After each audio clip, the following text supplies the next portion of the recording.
Hello and welcome to Disc TV, the show that brings you the world of disc golf. I'm Brian Sullivan, and this week we're on the Euro Tour.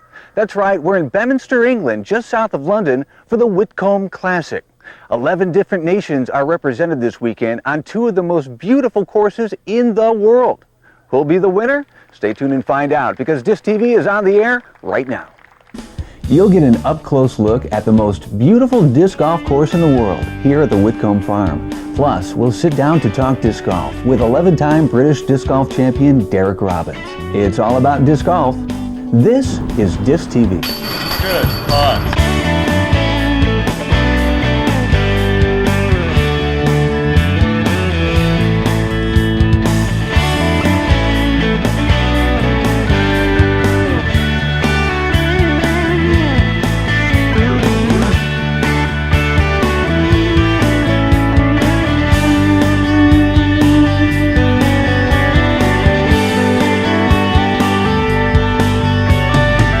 Disc TV is brought to you in part by the Professional Disc Golf Association, guiding disc golf into the future. Maceman Disc Golf Gear, expect the best. And by DiscLife.com, the world leader in disc golf. Welcome to Disc TV's coverage of the 2002 Whitcomb Classic here at the Whitcomb Farm in Bedminster, England. I'm Brian Sullivan, and with me is this weekend's tournament director. He's Toby Green. Toby, thanks for having us. A pleasure. Welcome. Now, you have two 18-hole breathtaking courses on what is also a working organic sheep farm. Tell us about the courses. That's right. Well, we have two courses here. We put the courses up first in 1988, just had one course. And then we went to 1.5 courses, sort of like two courses, but they shared some holes. And we did that in about 91, 92. And then it was 3 years ago. We put in the double chain baskets, split the courses, got two 18s. And it makes it the biggest disc golf venue in Europe. And I have to say, Toby, it's one of the most breathtaking courses, both of them, I've ever seen in my life. It's just incredible here. Well, when you got hills like we got, it's difficult not to make a great course. You got hills, you got big hedges, big bushes. It's lovely. So it's going to be the biggest tournament we've ever had here. And tell us a little bit about those players. Who's here? Well, we got Juliana from the States and Sean Sinclair. So that's been a really big pull. And we've got Anders Karlström from Sweden, and we've got a good crop of players from Sweden. We've never really had them before. The Dutch have turned out in force. We've got a bunch of guys from Rotterdam, and plus we got the old favourites, British players here. So Derek Robbins will be leading the charge, I think, for the British players. Now, what kind of challenges are these players going to be facing on these courses? I know they're very long courses. Well, the courses are about 12,000 feet in all, both courses, each of them about 12,000 feet. The shortest hole, because we start off with the shortest hole is about 90 feet, but you're in the wood, and it's just between you and the basket, there's just trees. So that's just right up behind us here in the wood. The longest hole is about 610 feet. In the open, but playing on it off a ridgeback, and so you fade left or right, you're down the hill. Now, you'll also be hosting the European Championships next year. That's right. Yeah, we put in a bid, really hoping that we maybe would get considered. We didn't actually think we'd win it, but we won the bid to host the European Championship next year. So it's going to double the size of the tournament. We'll get about 150 players. I'm hoping a good number of Americans will come over and play Europe's best. And it's great for British golf to have the European Championship here, and it's great for Whitcomb. It was always my goal was to make a championship style course and to get the Europeans here. And if it goes well, then we'll be bidding for Worlds soon. I have no doubt, Toby, that once they see this on television, you'll have plenty of Americans as well as the Europeans here next year for those championships. Well, we'll be talking with you again real soon. In the meantime, let's get you right out to the action. In a small country town in the southwest of England, there's a place where the past lives on, and the pace of life is just a little bit slower. A million tales have been told and forgotten in these rolling English hills, and another tale will be told today. This is Farm Country, and the Whitcomb Farm is an organic sheep farm with two 18-hole courses spread out over 100 acres. Welcome to Bedminster, England, home to the world's most beautiful disc golf course. It's the Whitcomb Classic, and we begin with the women's field. Florence Paradou of France showed the Brits that she had game and threw consistently throughout the weekend's 4 rounds of preliminary disc golf. The key to her game? Smooth up shots, which kept her within a safe putting distance time and time again. England's Ali Locke was also throwing consistently and a few strokes better than Paradou thanks to a longer reach on her drive. She kept the heat on, but would the flame be hot enough? Another Brit was step for step with Locke. She's Sue Underwood, who tied it up with Locke after round 1, before slowly but surely building a lead 1 hard-earned stroke at a time. It was all about focus, and Sue Underwood had the goods. Despite the best efforts of the European women, the Whitcomb Classic was dominated from start to finish by 4-time women's world champion Juliana Korver. She paced herself in round 1, but by round 2, Korver had decimated the field by 11 strokes or better. After a midsummer slump that included a defeat at the World Championships in Houston, the tranquility of Whitcomb may be just the thing to get Korver's game back on track, and she is our winner here this weekend.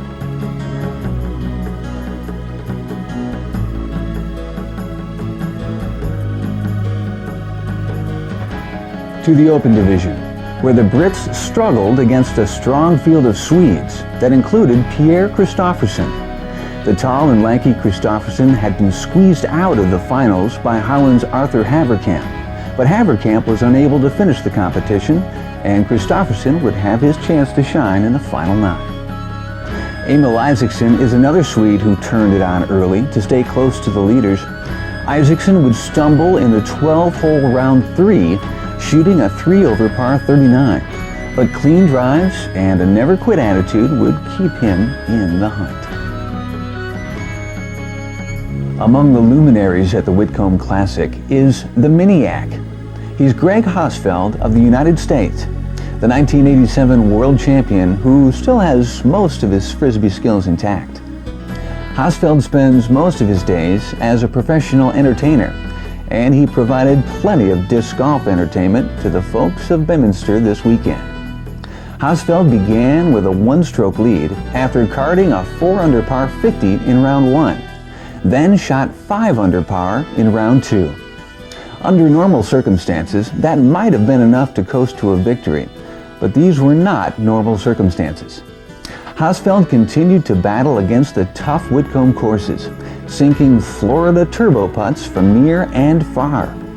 After 4 intense rounds of disc golf, Greg Hosfeld would find himself in an absolute dead heat for the lead with another American and trying not to let it slip away. Sean Sinclair came from the United States with one goal: to win at Whitcomb.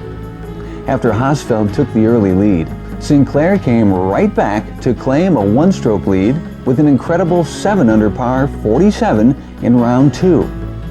He and Hosfeld would both shoot 3 under par in round 3, but a missed putt would make the difference for Sinclair in round 4, and he would lose his 1-stroke lead. The battle went back and forth, and Sinclair got his putting game back on track just in time. The clock was ticking, and it would take an ace on the second to last hole to bring Sinclair back within reach of Hosfeld. So with 9 to go, it's a tie between the Americans Sean Sinclair and Greg Hosfeld, with Sweden's Emil Isaacson trailing by 10.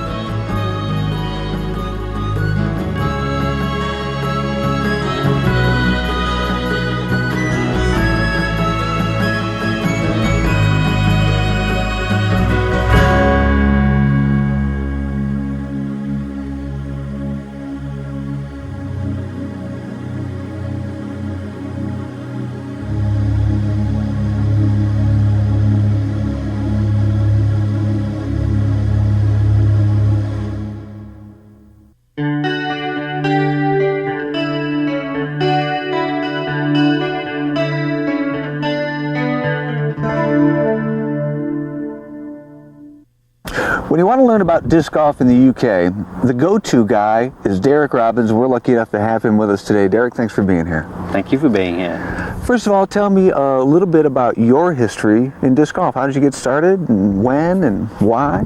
I got my first frisbee back in 1973, and I was pretty hooked from then on. I went into playing individual championships, and disc golf was one of those events, and I actually played my very first round of disc golf in the World Frisbee Championships in 1978.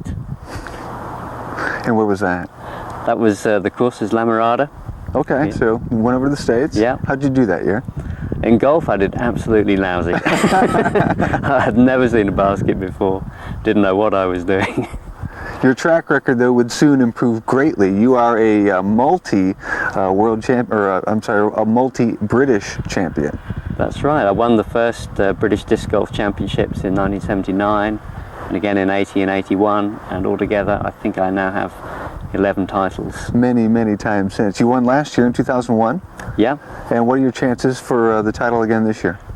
This year I'm looking pretty good for the British Tour. Pretty good. So, what is it about disc golf that really attracted you? I think it's the flight of the disc. That's what's always attracted me about all disc sports. Just fascinated to have control of it and to be able to read the wind and work out what the disc is going to do. Now, you are also the founder and current chairman of the British Disc Golf Association. When did you get that started, and tell me about why? We got that started in 1996. We've already had some fairly informal organisations, and in 96 I decided that really we needed to be more organised. So I said we'll set up the British Disc Golf Association, and then we'll get logos, produce newsletters, and we've been quite successful. We're a small organisation, but Now, I understand that at one point you actually played an exhibition disc golf round with the ball golfer Nick Faldo. Tell me that story. that's right. This was back in 1980, and the manufacturer of discs in Britain bought out Penfold, the golf ball manufacturer, and they were sponsoring Nick Faldo. So they were able to call on him and say, you've got to come along to the British Championships and play a three-hole exhibition match. And how did that it go? was myself, Nick Faldo, and Laura Engel. So I taught him how to throw the disc. He picked it up pretty quickly. Did he? And but I beat him, of course. So this was 1980. How old would he have been roughly then? He would have been in his early 20s then, maybe 22 or 23. Fantastic. So we're here at your course. It's a beautiful course. As a matter of fact, we just finished a round, and frankly, you killed me. A little home course advantage and a little bit of just I kind of stink. So when did the course go in? What's its name? And Okay, the course is called Quarry Park, because this is formerly part of Quarry Farm. I bought the land in 1994 and planted it all up in 1995. There's about 1,500 trees been planted here. wow. About a kilometre of fencing been put in, and we've done little improvements here and there, but drainage, and it's coming on nicely. The course now is taking shape. How many acres? 15 acres and half an acre of river. We have the River Avon is one border of the course, as you found out. I am well aware that, at least now I'm well aware that I didn't like to mention that, there. but It's behind one of the baskets, well, actually a number of the baskets. Well, it's an absolutely beautiful course, and it would make a great setting for the Culture Clash, which is an event that ran for, what, a couple of years, did it? yeah, we ran it in 1996 and 1998, I think, and we'd overdue to have one. Explain the concept behind that event. The concept really is to run it somewhat like the Ryder Cup in ball golf, to have Europe against the United States or Europe against North America, and that would really be a great help for the game over here, because we like to see the top pros come over and play. And speaking of big UK competitions, the European Championships are going to be held next year at the Whitcomb Farm, where we've been this week. Tell me a little bit about that. Yeah, that's going to be our biggest disc golf event ever, by some way. We have two courses, so we're going to start with at least 144 players. We even have the possibility to make it larger, but for the moment 144 players. It's going to happen soon after World Championships, PDGA Worlds in August. And yeah, I mean, everyone in Britain is absolutely psyched to put on a great event. Well, this is going to be a very unique and extremely world-class event as well. I think so. As I say, we're very keen to do a good job on it. We're going to make modifications to the course. We're going to make sure everyone feels really welcome attending as well. And the European Championships are happening when? The European Championships are happening immediately after Worlds, either one weekend or 2 weekends after PDGA Worlds. He's British disc golf champion Derek Robbins, and if folks, especially in Europe, our viewers from Europe, want more information on the BDGA or just want to contact you, what's the best way they can do that? They can contact by email. The BDGA has a domain, so we're bdga@bdga.org.uk. Terrific. Thanks a lot for your time. Thanks very much. And I think now it's time for a little payback. Let's go play another one.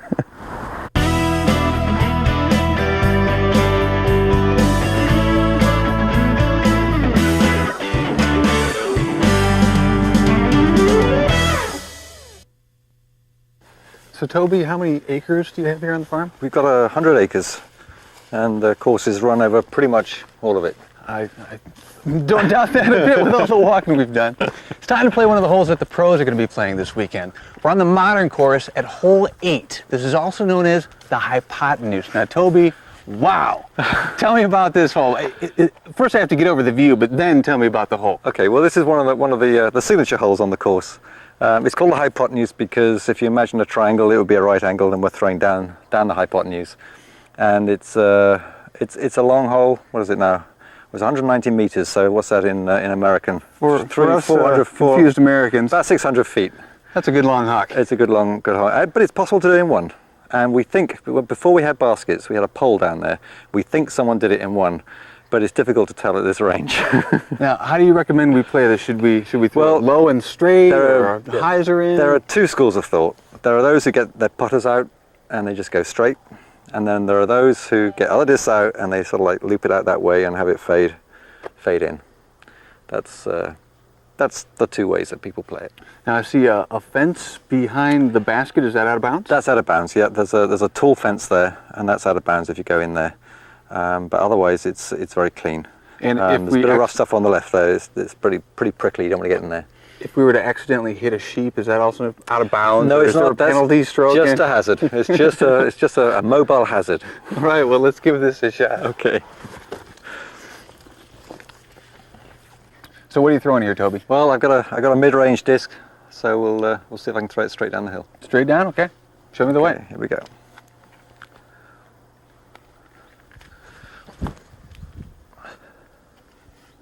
Hang in there. It's going to fade left. End up on the path, I think. Look out, sheep. On the path. That'll do. That'll do nicely. Nice.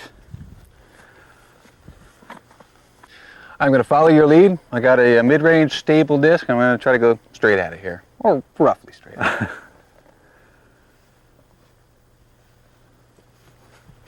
it.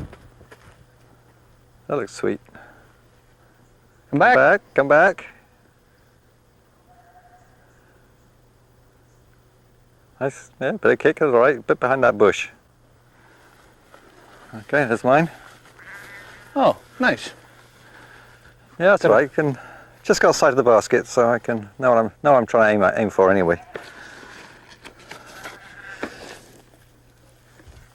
And is there a gate or something in case one of us goes over the fence? Yeah, there's a gate up on the right-hand side. That, in fact, is a pheasant pen. Really? And, I've noticed a number of pheasants out here. So you're actually like raising them? Yeah, we raise pheasants, and Nice. And then they get put out there after the tournament because they get upset by all the players. Well, you can't blame them. So we put them in there. Then they'll grow up there through the autumn, and then during the winter we shoot them. They're probably very tasty. That's what happened. They are very fine. They are very fine. So that's what we do around here.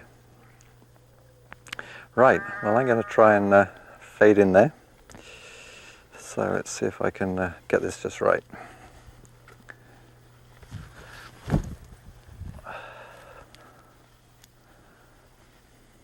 Oh, that's looking fine. Over the hedge, that's Oh, yeah. just nice. That's very Thank you. nice. We were out shooting yesterday, Toby, and a pheasant just jumped right up in front of us, just right in front of us, scared the living crap out of us. Yeah, that's what they do. Okay. They sit down until you tread on them, and then off they go. Always a big surprise.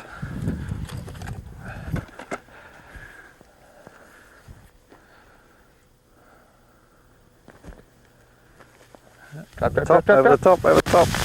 Just rust. Oh, we got a nice down putt here. That's nice. That's good. Let's see if I can finish this one off. And that is how you get a couple of threes on the hypotenuse. Well played. Toby, thanks so much for showing us around. Pleasure. My pleasure. It's the Whitcomb Farm in Bimminster, England. And if folks are looking for more information about Whitcomb Farm and the European Championships next year, where can they go? They can go to www.ec2003.com. So listen up, disc golfers. You have not disc golfed until you've disc golfed at Whitcomb. Welcome to Disc TV's coverage of the final 9 holes of the 2002 Whitcomb Classic here in Bimminster, England. I'm Brian Sullivan. With me is the British Disc Golf Association's Derek Robbins. Derek, let me set this up here. We have a tie for the lead between the two Americans, Sean Sinclair and former world champion Greg Hosfeld. Then we have the Swedes. Trailing by 10 is Emil Isaacson. Trailing by 17 is Pierre Christoffersen. How do you see this final 9 washing out? Well, obviously it's close now, and I think it's going to stay pretty close. The edge maybe was Sean because Greg has been over here in England and he hasn't competed so much recently. But the key really is going to be how these players work the disc. There's big slopes on this Whitcomb course, and if you haven't got the control, if it fades out too early, you go down the slope and then you can be in big trouble. There's lots of big hedges around here. So that, I think, will be the key. Who can control the flight of the disc best? It's going to be an exciting finish. Let's get out to the first tee pad. And it is go time, the final 9 holes of the 2002 Whitcomb Classic here in Bimminster, England. I'm Brian Sullivan with Derek Robbins. Our finalists, Greg Hosfeld and Sean Sinclair, the two Americans, tied up, followed by Emil Isaacson of Sweden. He is 10 strokes out of the lead, and Pierre Christoffersen from France is 14 strokes out. On the first tee, Greg Hosfeld. It's 507 feet out, and he has ripped a long one there, Derek. Yeah, it looks to be well on line there. It's a little bit low of the basket, but you'll have a safe uphill putt. Not a lot of hazards on this hole, and these players can grip and rip. Here's Sean Sinclair on the pad. And he's out there with a hyzer shot. Shot, Sean. Looking good there, Derek. Yeah, that's looking good. He's above the basket, shorter putt, a little bit downhill.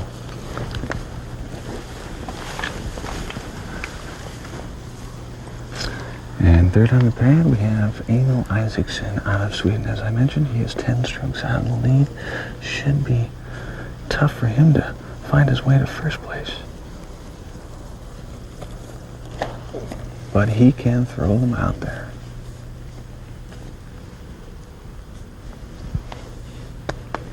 Yeah, another good long shot. Again, he's got a downhill putt from there. And finally on the pad, it's Pierre Christoffersen. He's of Sweden. I misspoke earlier and said he was from France. Incorrect. He made a big jump up the leaderboard in the last round today. It's coming left. And Yeah, that's going to be a putt. Safely pitched. Good start for all the players here. Hosfeld, a former world champion, has about 35 feet to the basket.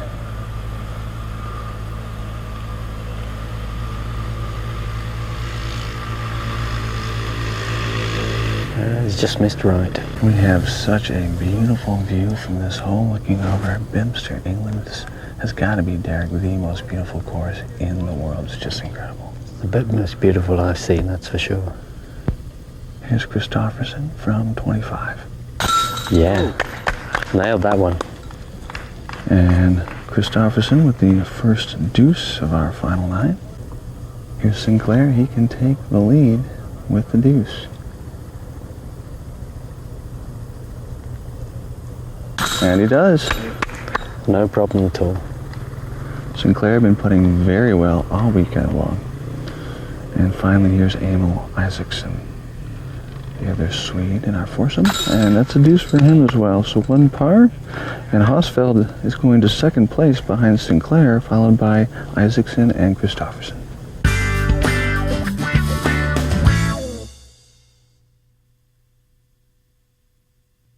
We arrive at hole 2, 594 feet. This is a tricky hole. It's a vista shot, but there's a hill that falls off to the left, and a hyzer shot could end up way down into the shoal as Sinclair drives and turns it over. And that he needs that to turn left. And I don't know if it had quite enough height. He may be short. We'll have to wait and see. The basket is over the crest of the hill, slightly to the left, near the trees to the back of this hole. So it is tricky, and the crosswind here at about 5 miles an hour is not going to make things any easier as Isaacson steps up.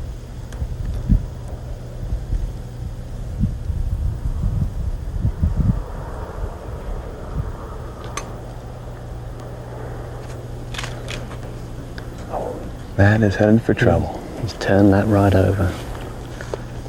The good news is I think he's probably still out in the open, but he won't have a sight of the basket, and that's a tough upshot. Isaacson may be a little nervous. Earlier today, he crushed this hole and had an easy deuce. It was a beautiful shot. Now on the pad, it's Pierre Christofferson from Sweden, currently sitting in 4th place.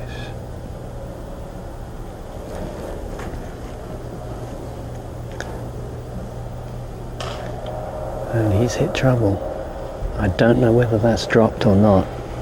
We haven't seen it come out of the bottom of that bush. And if he did drop down, it's still not going to be an easy lie to play from.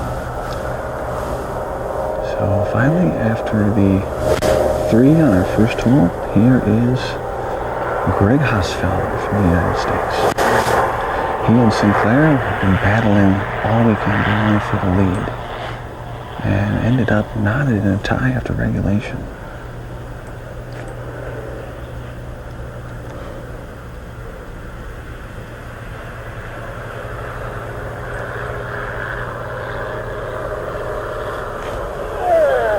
And that one maybe that could go left. If that goes left, he's in big trouble. That's looking ugly. And indeed, Derek, that is going to be trouble. Looks like he went into the deep shoal. So Isaacson is away, and he still has a good 380 feet to go, but this is downhill.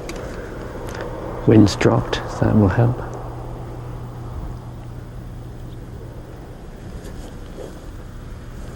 May come up short. And he's going to find himself about 40 short. Christofferson catching a lucky break. He finds himself on the other side of this thick, nasty tree, so big break there. Yeah, that could easily have stayed up. He's fortunate to have a shot here. And he also, at about 380 feet from the pin, going downhill and falling off left. You still have to be careful of the hyzer.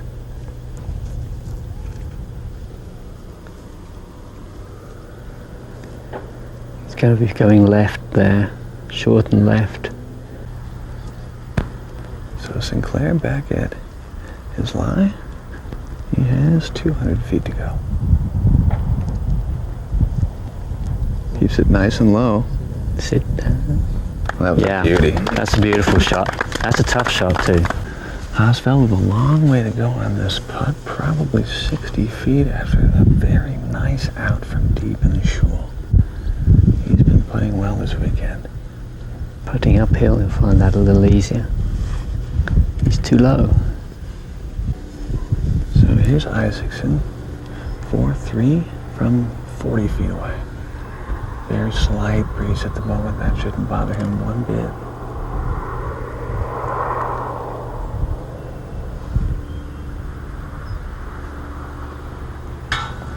Very close, but just low. Over the course of the last couple of days. May also be a little bit of nerves there, I think, as well. Here's Christopherson. Another 40-foot putt for him as well.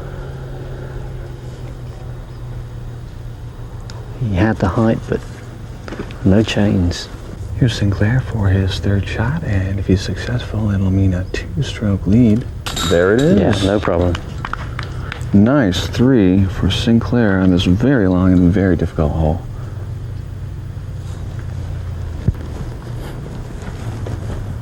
Christopherson from 20 feet, no problem. No problem.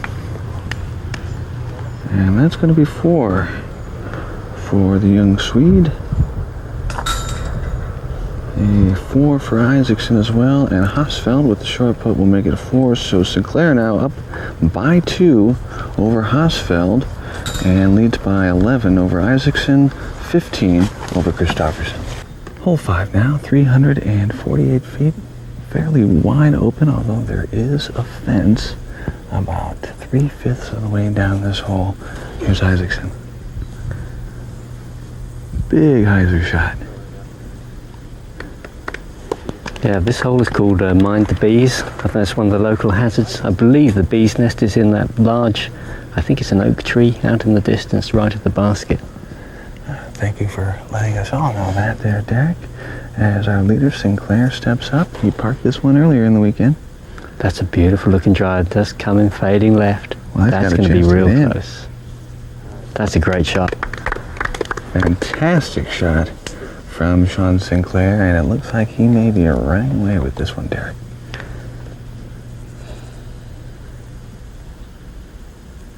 Here's Hausfeld. Doesn't have a huge arm. We're gonna probably see a 360 turnaround shot here. Looks a little low. He's through the fence. Oh, he might have been low, but that looked like a beauty from here. Yeah, I think he's going to be a little short, but that was a good throw. And we haven't seen too many sheep on the holes that we've been playing so far, Derek. This is an organic sheep farm, and the sheep just roam where they may. That's right, there's actually 2 flocks on this course, and so we do need to keep the gates shut because they don't like to get them mixed up. Christopherson off to the right. So Christopherson will find himself away, and he's probably 120 feet downhill to the basket. No hazards in the way. There's that kiss for luck.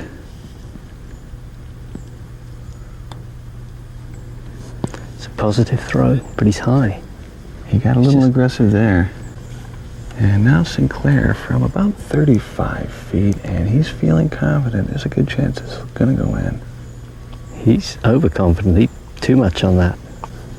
Sinclair has been showing that he does have a great big arm this weekend. He's been outdistancing pretty much the entire field this weekend. Some of the Swedish players can also throw it a country mile, but Sinclair clearly has the whole game going this weekend. And this is a crucial putt now for Greg. If he's going to come back, he needs to get this in. Hausfeld currently trailing by 3. He could make it 2 with a hit here. Not going to happen. And after another great drive, Emil Isaacson of Sweden. Oops, I'm sorry, it's Pierre Christopherson out first from 25 feet.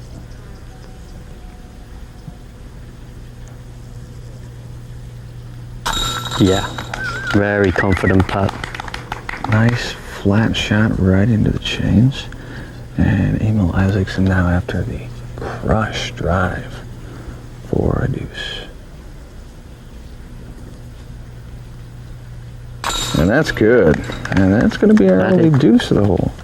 Center chains.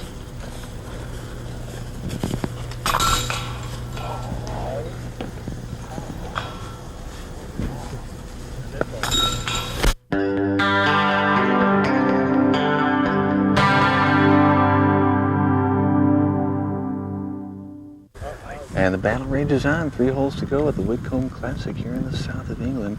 And the battle for the lead between the 2 Americans, Sean Sinclair and Greg Hausfeld, who trails by 2.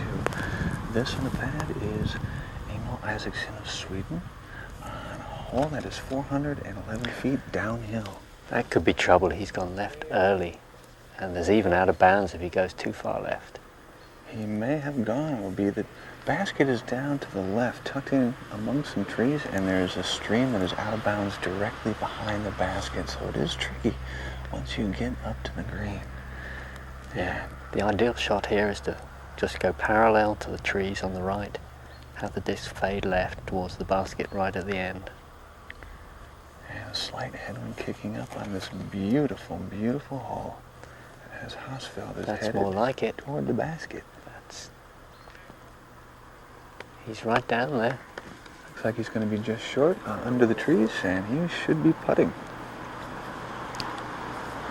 Well, it's just unbelievable the view we're getting from so many of these holes, including this one, as Sinclair steps up. He took a bogey on this hole in the final round. So this is that flight I said he's going straight, and he now wants it to come left, and it's doing so. If he has the right distance, he'll be well placed. And the You can't tell from here. gallery below clapping, so that one did not end up in the stream. And finally on the pad, it is Sweden's Kristoffersen. Oh, he's overpowered that, turned it right. Here's Kristoffersen from the thick. He's got 180 feet to go, and he's got to beware of that stream behind the basket. Oh my, what a shot! That was a great shot. In and out of the chains. Oh, so close. That was beautiful. And now the other Swede, Isaacson, finds himself safe and in bounds, although he does have a low ceiling of trees and branches to work his way through before he can get to the basket. And he can't go too far on this. The stream is right behind. There's a slope just 2 meters from the basket. And Derek, what do you think he's going to play here? Is he going to take Looks the like he's hyzer? doing a forehand shot here. He's just going to put it maybe to the left of the trees. Oh. Fights his way through, and he's going I to do have a believe putt. he was just using the trees to just stop the disc. And now Sinclair, he also has to deal with a very low ceiling as he's at the edge of the stream, and he just lays it up. Yeah, he couldn't go for it there. There's no room. This will be a tricky putt for Hausfeld. He's got that same low ceiling, but trees as well to get around. If he can manage the deuce, he will be within one stroke of the lead. And he's done it! A fantastic deuce from Hausfeld. What a putt! Great shot. He had very little room to work with there. The branches were pretty low on that hole. And Sinclair from the back of the stream for a 3. No problem there. Here's Isaacson, also for a 3. And that one is good. Kristoffersen will drop in, and now it's Sean Sinclair by 1 stroke over Greg Hausfeld. Emil Isaacson trails by 8, and Kristoffersen trailing by 17. And this is it, our final hole. The Kulagong dip, 498 feet over water. Basket is tucked in across the fence on the other side of the water. It's just over that gate. This needs to turn left. It's starting. Has it come too late? That could be difficult down there. And Hausfeld finds himself off the fairway and down in the woods on the right side. This is one of those holes where anything can happen. Sinclair now just wants to hang on to his lead.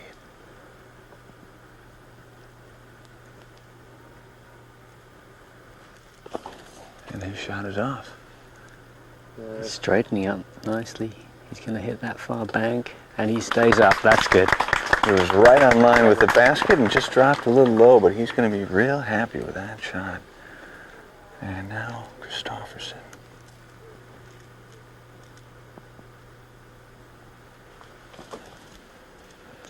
It's coming left too early. He's going to hit the trees. Now he just needs to stay up. He's up. So he's dry and in the shul on the left side. It'll be a little bit of work for his approach as well. There is, but he's fortunate because there's a steep bank there and you can easily just roll back into the water. And finally, here is Isaacson.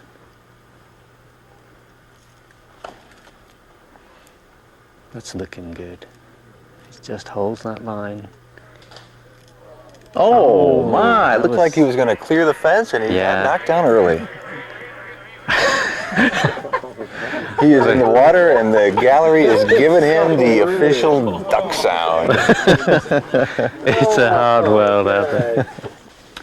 So Emil Isaacson will play from the front side of the pond. He didn't make it across, therefore his lie is a little farther away than he'd like. It's about 120 feet.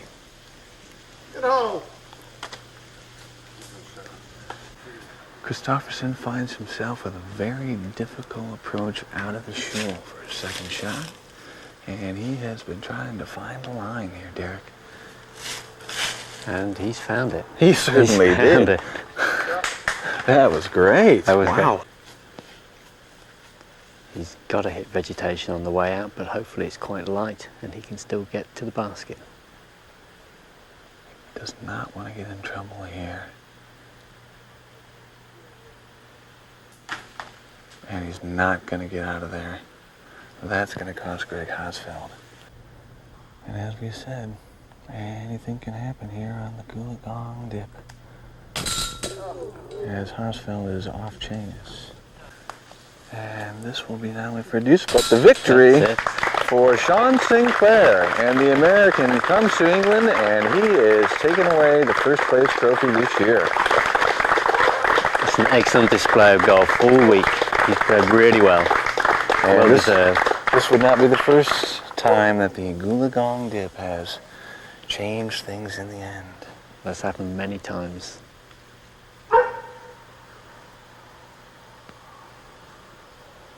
And this is going to be for a bogey after the penalty stroke. And a fine third place finish for Emil Isaacson of Sweden. Kristofferson with the tap in, and it's a fourth place finish for him. So the two Swedes, third and fourth, and the Americans first and second as Greg Hosfeld drops it in. He's going to go home second place this week, and a terrific event all around this weekend. Yeah, I think everyone's had a great time this weekend. So Sean Sinclair is the winner of the 2002 Whitcomb Classic. Derek Robbins, wow, what a finish. Yeah, great finish there. It was Sean that got off to a great start, and Greg fell behind in the first few holes, and that's where I think he really lost it. He came back strong at the end, but he really needed to pull out something pretty magical in this last hole. And he was struggling, and then he did, as you say, came back. It was within one stroke in the last hole, and then the Goolagong dip did him in. It did. It was a great finish for the spectators, and they love it. They love this hole. There's been so much happened in the past few years. Some involving me. I've had my moments here too. Derek Robbins, thank you for your help this weekend, and Disc TV will be right back. Disc golf is the new outdoor sport for the entire family. This environmentally friendly game is now being enjoyed by hundreds of thousands of players on over 1,200 courses worldwide. For the past 25 years, the Professional Disc Golf Association has been there, guiding disc golf into the future. The PDGA is an international nonprofit member organization that serves both professional and amateur disc golfers. The Professional Disc Golf Association, guiding disc golf into the future. Let's talk with this weekend's winner. He's Sean Sinclair. Sean, another big win in what's been an incredible year for you.